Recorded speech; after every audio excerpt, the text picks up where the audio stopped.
दोस्तों, ये एक नया सीरीज हम स्टार्ट कर रहे हैं जिसमें हम विश्व के ऐसे लोग जिनका नाम इतिहास में और आने वाले हजारों सालों तक लोग जानेंगे, उनके बारे में पढ़ेंगे। तो ये सीरीज हम स्टार्ट कर रहे हैं कि विश्व में जितने भी लोग हैं उन सब के बारे में आपको बताना, उन सब की जुड़ी हुई चीजें या उन्होंने क्या किया जिससे दुनिया उनको इतना याद रखती है। तो ये सीरीज जो स्टार्ट होगी उसमें हर एक वीडियो में मैं आपको बहुत सारे ऐसे महापुरुष पुरुष के नाम बताऊंगा। इसमें ये जरूरी नहीं है कि कौन बड़ा था कौन छोटा था, ऐसी सोच ना मेरी होनी चाहिए और ना आपकी। सभी अपने लिए हमारी नजरों में बहुत बड़े हैं। सभी ने देश के लिए, विश्व के लिए बहुत सारी चीजें इन्वेंट करी हैं, बहुत से सामाजिक कल्याण किए होंगे। तो किसी को इस आधार पे तय करना ये गलत है। तो शुरुआत करते हैं सबसे पहले नंबर पे अब्राहम लिंकन की। अब्राहम लिंकन का जन्म 12 फरवरी 1809 को अमेरिका के कैंटीक में हुआ था। उन्होंने अपने पिता के साथ खेत पर काम किया। वह 1 साल तक भी स्कूल नहीं गए, लेकिन खुद ही पढ़ना लिखना सीखा। एक सफल वकील बनने से पहले उन्होंने विभिन्न प्रकार की नौकरियां करी, लेकिन धीरे धीरे राजनीति की तरफ आए।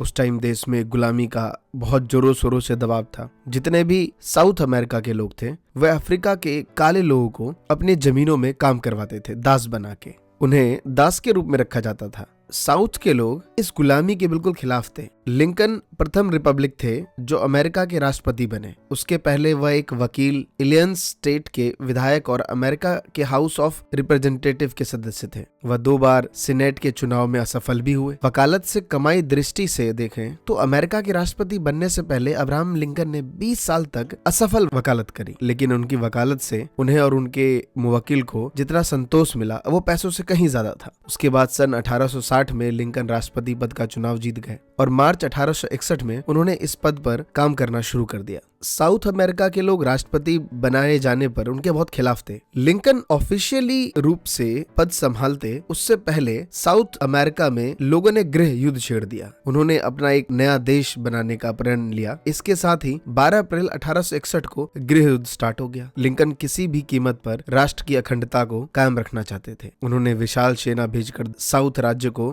परास्त किया। इस तरह 4 सालों तक यह गृह युद्ध चलता रहा। 6 लाख लोग मारे गए। युद्ध के दौरान लिंकन को काफी विरोध का सामना करना पड़ा, मगर वो देश की अखंडता को बनाए रखने के लिए विविध थे और अंततः उन्होंने 1 जनवरी 1863 को लिंकन ने दास प्रथा समाप्त करने की घोषणा की। इस घोषणा के साथ ही दक्षिण राज्यों में असहाय जीवन बिता रहे दासों को मुक्ति मिल गई। हालांकि तुरंत ये सब नहीं हुआ, मगर इसके जरिए संविधान में 13वें संशोधन का मार्ग प्रशस्त हो पाया और अगले कुछ वर्षों में समूचे अमेरिका में दास प्रथा खत्म हो गई। अब्राहम लिंकन संयुक्त राष्ट्र अमेरिका के ऐसे महापुरुष थे जिन्होंने देश और समाज की भलाई के लिए अपना जीवन समर्पित कर दिया। उनकी मृत्यु 15 अप्रैल 1865 को हो गई। अब बात करते हैं दोस्तों ऐसे महापुरुष की जिनके बगैर फिजिक्स, मैथमेटिक्स और शायद पूरी दुनिया कहीं न कहीं अधूरी जानकारी में रहती। जी हाँ, मैं बात कर रहा हूँ एल्बर्ट आइंस्टाइन की। कहते हैं पहनावा साधारण, काम असाधारण, सिर पे बड़े बड़े बाल, बदन पर सीधी हुई चमड़े की जैकेट, बिना सस्पेंडर की पतलून और पाँव में बिना मोजे के जूते। खोलते समय ना उन्हें ढीला करना पड़े और ना पहनते समय उन्हें कसना पड़े। जिन्हें देखकर कभी नहीं लगता था कि यही वो महान वैज्ञानिक हैं जिन्होंने विश्व को क्रांतिकारी सिद्धांत दिए जिसे पूरा विश्व सम्मान देता है। नोबेल पुरस्कार भी उनके सामने बहुत छोटा नजर आता है। यह महान व्यक्ति कोई और नहीं, विश्व प्रसिद्ध वैज्ञानिक एल्बर्ट आइंस्टाइन थे। आइंस्टाइन का जन्म 1879 में जर्मनी के एक साधारण परिवार में जन्म हुआ। पिता बिजली के सामान का छोटा सा कारखाना चलाते थे। माँ घर का कामकाज करती थी, जिनके लालन पालन की जिम्मेदारी इनके चाचा को निभानी पड़ी। चाचा ने अपने इस जिज्ञासु और जहीन भतीजे की छिपी प्रतिभा को तार लिया और बचपन में ही उनकी प्रतिभा को विज्ञान की ओर मोड़ दिया। चाचा उन्हें जो उपहार देते थे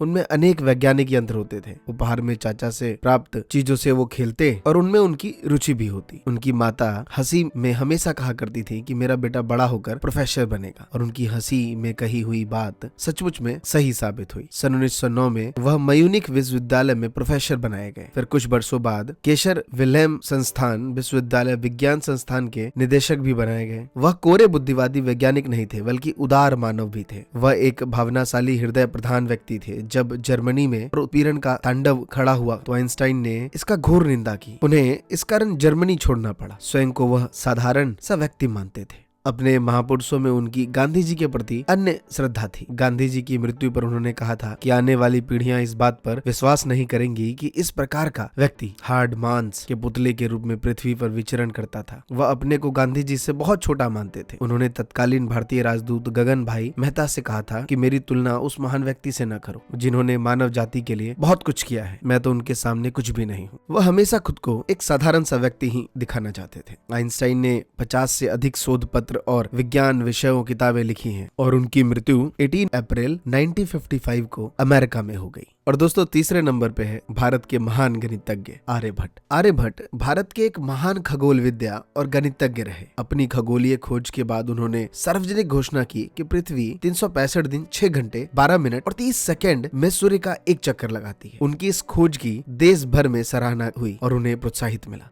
आर्यभट्ट का जन्म 476 ईस्वी में कुसुमपुर में जन्मे और 550 ईस्वी में उनका निधन हुआ। 23 वर्ष की उम्र में उन्होंने आर्यभट्टीय ग्रंथ की रचना की। यह एक विलक्षण ग्रंथ है और संस्कृत में पद्यवती है। इनमें 118 श्लोक है जो कि तत्कालीन गणित संक्षिप्त विवरण देते हैं। आर्यभट्ट के अनुसार पृथ्वी एक महायुग में 1 अरब 58 करोड़ 22 लाख 37,500 बार घूमती है। आर्यभट्ट ने गणित के नए नए नियमों खोजे। ऐसे प्रतीत होता है कि वह शून्य का चिन्ह जानते थे। पाई का मान उन्होंने 3.1622 निकाला जो कि आधुनिक मान में बराबर है। उन्होंने बड़ी संख्याओं को संक्षेप में लिखने के लिए विधियां बताई, जैसे कि 1 के लिए अ, 100 के लिए ई, 10,000 के लिए उ तथा 10 अरब के लिए उन्होंने ए इत्यादि दिया। आर्यभट्ट ने आकाश में खगोलीय पिंड की स्थिति के बारे में भी एक व्यवस्थित ज्ञात दिया। उन्होंने पृथ्वी की परिधि 24,835 मील बताई जो कि आधुनिक मान 24,902 मील के मुकाबले बेहतरीन संभावित माना है। आर्यभट्ट ने अपने ग्रंथ में किसी ज्योतिषी, गणितज्ञ या शासक का वर्णन नहीं किया। उनका आर्यभट्टीय नामक ग्रंथ भारतीय गणित और ज्योतिष का एक विशुद्ध वैज्ञानिक ग्रंथ है। उन्होंने 0, पाई ऐसे मान देके भारत का नाम विश्व में गौरव से ऊंचा किया। उनके सम्मान में भारत ने अपने प्रथम कृत्रिम उपग्रह का नाम आर्यभट्ट रखा। तो ये थे भारत के वो महान पुरुष जिन्होंने भारत का नाम गौरव किया। और दोस्तों चौथे नंबर पे हैं क्रिस्टोफर कोलंबस। कहा गया है कि जोखिम उठाए बगैर लाभ नहीं मिलता। कोलंबस ने अपने जीवन सफर में इस कहावत को बिल्कुल सही दिशा दी है। कोलंबस ने 550 साल पहले पालदार नौकाओं से हजारों मील की अनजान यात्राएं की और नई दुनिया की खोज की। आज के टाइम पे ऐसे जोखिम उठाना बहुत कम लोग चाहेंगे। इटली के जेनेवा में 31 अक्टूबर 1451 को जन्मे क्रिस्टोफर कोलंबस का मन पिता के कढ़ाई बुनाई के कामों में नहीं लगता था। उसे पसंद था घंटों समुद्र की लहरों को देखना, मछली पकड़कर लौटे नाविकों को मछुआरों से समुद्र यात्रा के किस्से सुनना। उसने भी नाव पर धीरे धीरे दूर समुद्र में जाना शुरू कर दिया। सन 1476 में कोलंबस पुर्तगाल आ गए। उस टाइम पुर्तगाल दुनिया का एक बड़ा नौवाहन केंद्र था। यहाँ रहकर कोलंबस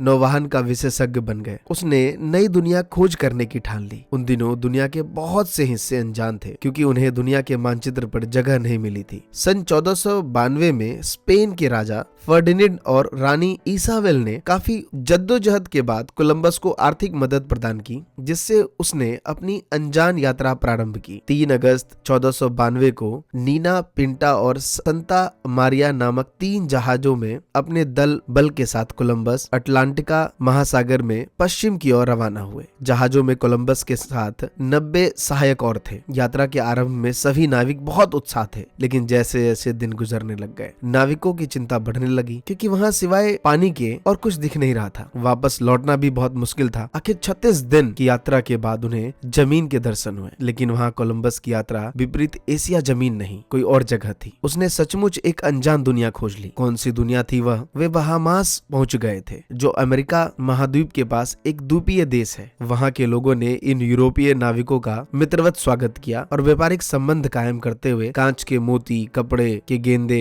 तोते और भाले उन्हें दिए। कोलंबस ने आगे की यात्रा जारी रखी और क्यूबा और हिस्पानियोला में वहां के राजनेताओं से भेंट की। उसने हिस्पानिया और कुछ स्थानीय लोगों की मदद से एक बस्ती भी बसाई और अमेरिका में स्पेनी उपनिवेशवाद की नींव रखी। यहाँ उसने अपने 39 लोगों को छोड़ दिया और सन 1493 में वापस स्पेन लौट गए। अपनी दूसरी यात्रा में उन्होंने कैरिबियन महासागर में कुछ और द्वीप खोजे। हिस्पानियोला पहुंचने पर उन्हें ज्ञात हुआ कि उनकी बस्ती उजाड़ दी गई है और सारे लोगों को मार दिया गया है। उनसे उस इलाके में सोने की भी खोज की और दोबारा बस्ती देखकर वे प्रारंभ के लिए अपने 2 भाइयों अर्थएनला और डियोगो के वहां छोड़ दिए। अपनी तीसरी यात्रा में वह दक्षिण अमेरिका में वेनेजुएला पहुंच गए। उसकी चौथी और आखिरी यात्रा सन 1502 आरंभ हुई, लेकिन एशिया का छोटा मार्ग खोजने की उसकी बस्ती उजाड़ दी गई थी और सारे लोग फिर से मार दिए गए थे। और दुनिया के ऐसे ऐसे जगह खोजने के बाद आखिरकार उनकी डेथ हुई 20 मई 1506 को हार्ट अटैक में। उनका हार्ट फेल हो गया था। और दोस्तों 5वें नंबर पे है गौतम बुद्ध।